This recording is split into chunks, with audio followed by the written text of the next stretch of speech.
नमस्कार, 8 बजे की खबरों में स्वागत है आपका। मैं हूं ताबिश हुसैन। पूर्वी बेंगलुरु के नागवाड़ा के पास बन रहे मेट्रो पिलर गिरने की वजह से एक बच्चे और उसकी मां की आज मौत हो गई। घायल पति और जुड़वा बच्चा अब खतरे से बाहर हैं और मेट्रो रेल प्रबंधन ने मृतकों को 10-10 लाख रुपए के मुआवजे का यहां पर ऐलान किया है। सीसीटीवी फुटेज से पता चलता है कि मेट्रो का निर्माणाधीन पाया कैसे गिरा। मोटरसाइकिल पर सवार एक परिवार इसकी चपेट में आ गया। तकरीबन 2.5 साल के बेटे और मां की मौत हो गई।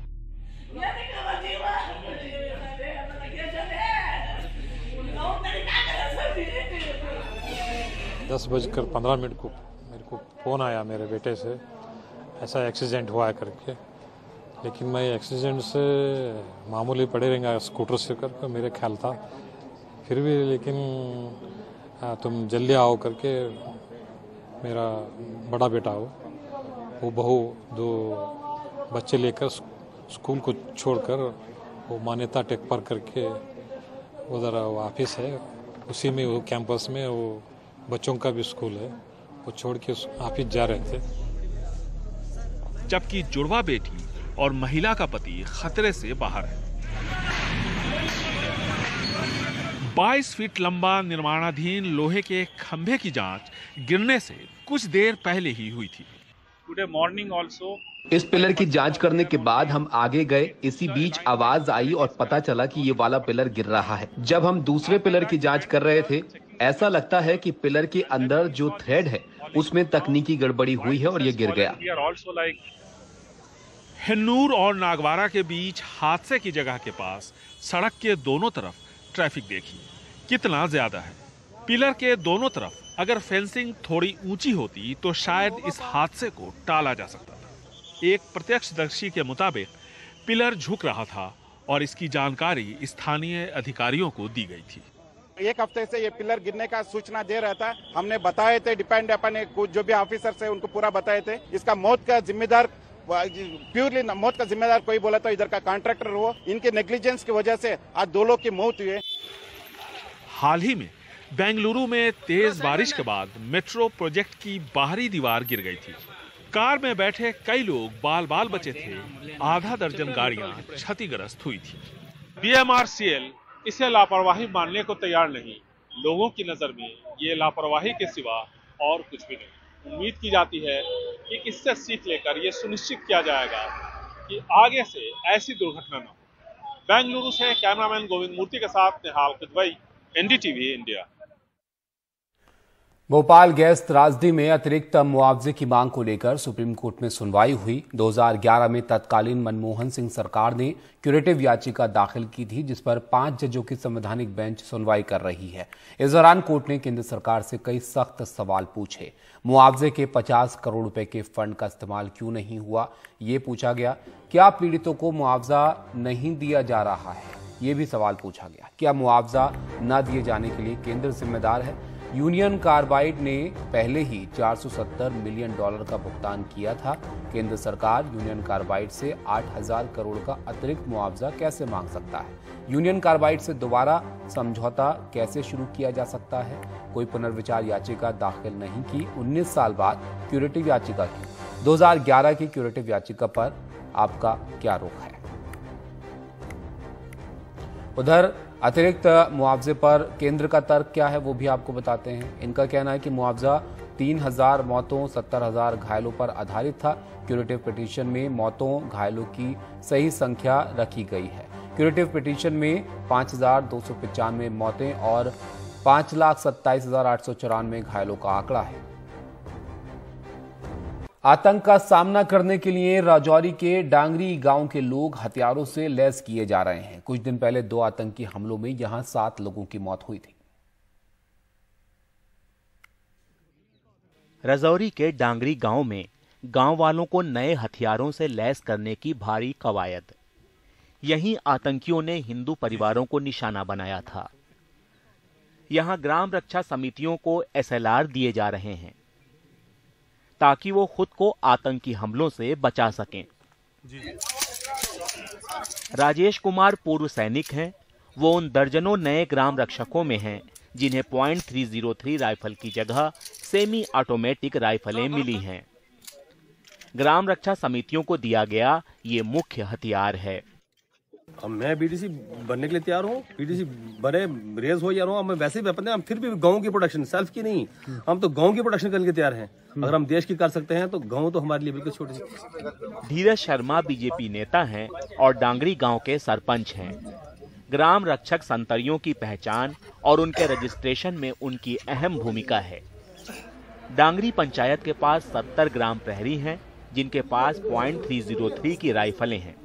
1 जनवरी के हमले के बाद और ज्यादा लोग प्रशासन के सामने बंदूकों के लिए लाइन लगा रहे हैं। बीडीसी के कारण ही मिलिटेंसी के ऊपर अंकुश लगेगा।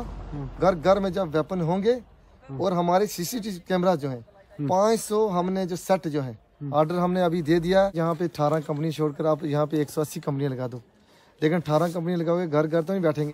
मेरी आंखें सीधा देखती हैं और हमारी जो राइफल है वो कंधे पे होती है। इसके और इसके बीच में कम से कम 4-6 अंगुल का अंतर है। जो आंखें देख रही हैं वो बैरल नहीं देख पा रहा है, पर आंखें हमारी। सुरक्षा एजेंसियों ने भी गांव वालों को ट्रेनिंग देनी शुरू की है ताकि वो आतंक के खिलाफ दीवार बन सकें। रजौरी के कोटरांका इलाके में दर्जनों रक्षकों को सीआरपीएफ ट्रेनिंग दे रही है और उनके हथियारों की जांच चल रही है। अभी हमारी तैनाती श्रीनगर से जो लेटेस्ट इंसिडेंट हुए हैं उसके चक्कर में यहाँ पे राजौरी में हमें यहाँ नई पोस्टिंग दी गई है और साथ में हमें ये भी टास्क दिया गया है कि जो यहाँ के बीडीसी मेंबर हैं, जो विलेज सुरक्षा समिति के मेंबर हैं, तो उनको हम ट्रेन भी कर सकें ताकि अगर आवश्यकता पड़ती है तो ये भी विपरीत स्थिति में रिटेलिएट कर सकते हैं। तो आप देख ही रहेंगे कि हमारे जो इंस्ट्रक्टर हैं वो इनको अच्छी ट्रेनिंग भी कर रहे हैं। इनके राइफल की साफ़ सफाई के बारे में, एम लेने के बारे में अच्छी तरह दुरुस्त प्रशिक्षण दे रहे हैं ताकि आवश्यकता पड़ती है तो ये भी फायर का जवाब फायर से दे सकते हैं। नजीर मसूदी, एनडीटीवी इंडिया। 1964 में आई फिल्म दोस्ती गयाना के हर घर में आज भी लोकप्रिय है। भारत ने महामारी के दौर में वैक्सीन देकर जो मदद की, उसने इस फिल्म को चरितार्थ कर दिया है। एनडीटीवी संवाददाता अनुराग द्वारी से खास बातचीत में ये कहा गयाना के राष्ट्रपति डॉक्टर मोहम्मद इरफान अली ने। और गयाना को पहले मौलवी कालीचरण, राम नरेश, सरवन, शिव नारायण चंद्र पॉल जैसे नामों से ही जानते थे, लेकिन इस वक्त महामहिम हमारे साथ हैं। सर, बहुत बहुत स्वागत है आपका। मुझे पता है कि आप थोड़ी थोड़ी हिंदी बोल पाते हैं। सबसे पहले तो बहुत स्वागत है इस बार इंदौर में। और सबसे पहले यही जानना चाहते हैं, कल भी आपने कहा कि प्रधानमंत्री नरेंद्र मोदी का पहले से कनेक्शन है गयाना के बारे में। So if you just can elaborate what connection about the connection of PM Narendra Modi and Guyana.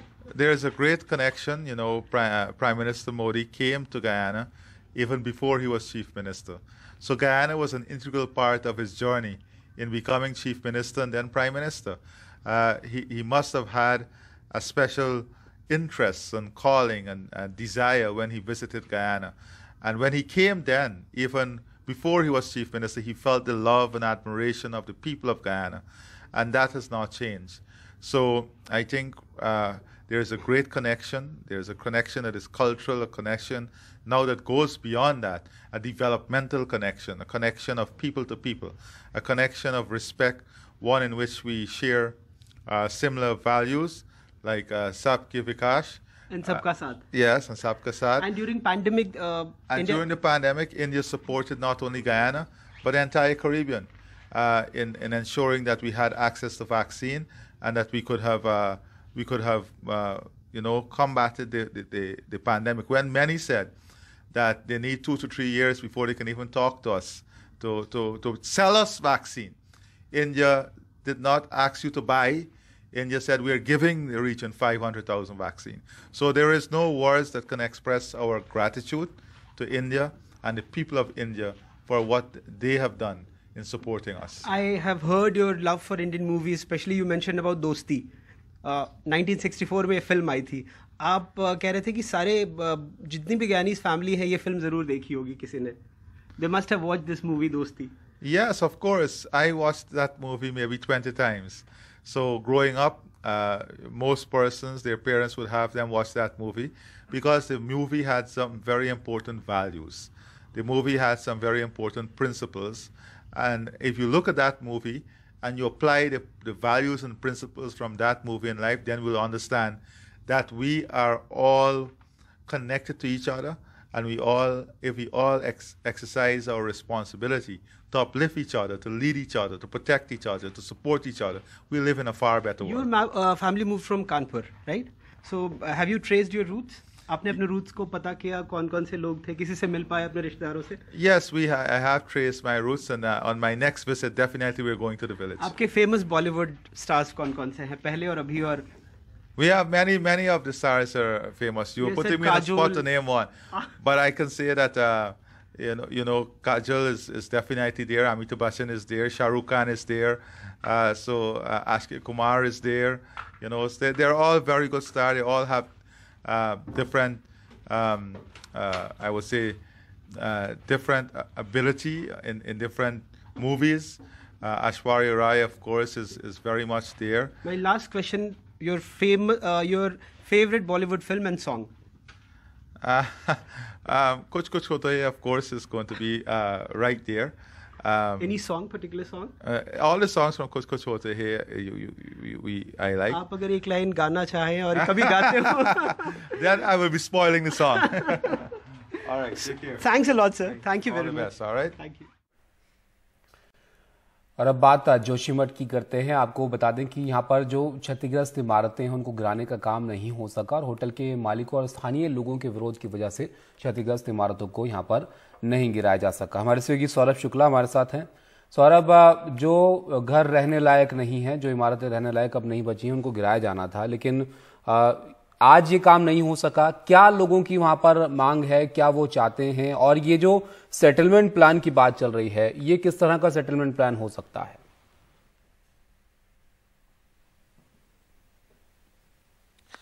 देखिए, कल चमोली प्रशासन ने आदेश दिया था कि 2 होटल हैं, माउंट व्यू और बेलारी इन, ये 2 होटल्स हैं, इनको ढाया जाए। इनके ध्वस्तीकरण के लिए सुबह एसडीआरएफ एनडीआरएफ की टीम भी पहुंच गई, एक बुलडोजर भी पहुंचा। इसके बाद हाहाकार मच गया। जो आसपास रहने वाले लोग थे, लगभग 500 घर हैं जो इन दोनों होटल्स के आसपास हैं, छोटे बड़े, इनके लोग भी इकट्ठा हो गए, होटल के मालिक भी इकट्ठा हो गए, प्रदर्शन शुरू हो गया। इनका ये कहना था कि बिना किसी नोटिस के, बिना किसी जानकारी के ये यहाँ पर तोड़फोड़ करने के लिए, ध्वस्तीकरण के लिए टीमें आ गईं।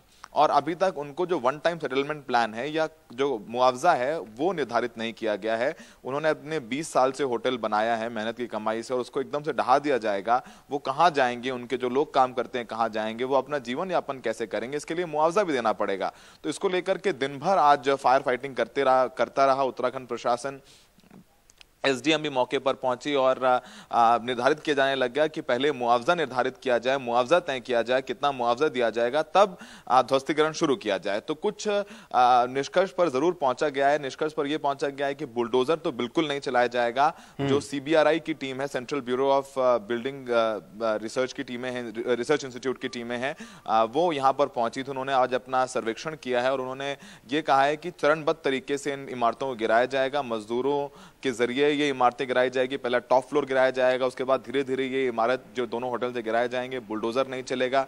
दूसरी बात है, सरकार जो मुआवजा भी निर्धारित कर रही है, और वन टाइम सेटलमेंट प्लान मतलब मुआवजा दे ही दे, और ये लोग कहाँ जाएंगे, कहाँ रहेंगे, जो आसपास जमीनें हैं वो चिन्हित किया जाए, वहां पर इनको भेजा जाए, और ये भी सरकार बताए कि जहां पर इनको भेजा जा रहा है, जहां पर इनको रिसेटल किया जा रहा है, वो कितनी सुरक्षित है, क्या वहां भी दरारें पड़ जाएंगी।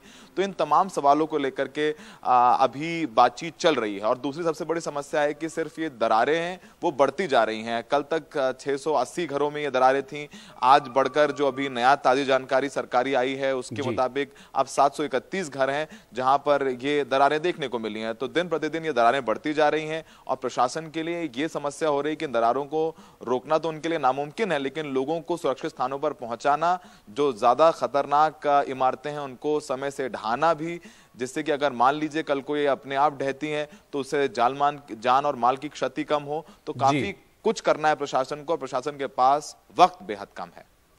शुक्रिया सौरभ आपका सब जानकारी के लिए।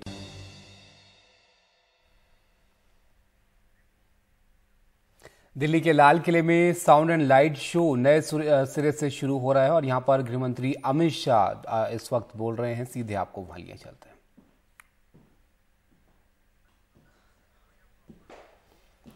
तो गृह मंत्री अमित शाह ने इस जो लाइट एंड साउंड शो है लाल किले पर, इसकी शुरुआत की है और इसको खास तरह से जो है पेश किया जाएगा और 5 साल बाद जो है यहाँ पर इसकी शुरुआत हो रही है। 1 घंटे का ये शो जो है इसमें पूरे 17वीं शताब्दी से लेकर आज तक के भारत के इतिहास को, वीरता को दर्शाया जाएगा और इसके लिए ख़ास इंतज़ाम जो है वहाँ पर किए गए हैं। लाल किले के अंदर अलग अलग मॉन्यूमेंट्स पर सुंदर लाइटिंग के ज़रिए यहाँ पर जो वीरता के किस्से हैं उनको यहाँ पर दर्शाया जाएगा। तो एक तरह से जो आज की युवा पीढ़ी है उनके लिए एक बेहतर संवाद जो है इस लाइट शो के ज़रिए होगा। वो देख पाएंगे कि हमारे इतिहास में जो चीज़ें रही हैं, जो जानना उनके लिए भी बहुत ज़रूरी हैं, वो सब चीज़ों को यहाँ पर अलग अलग हिस्सों में इस शो के अंदर दर्शाया जाएगा। तो 3 भागों में इस शो को दिखाया जाएगा।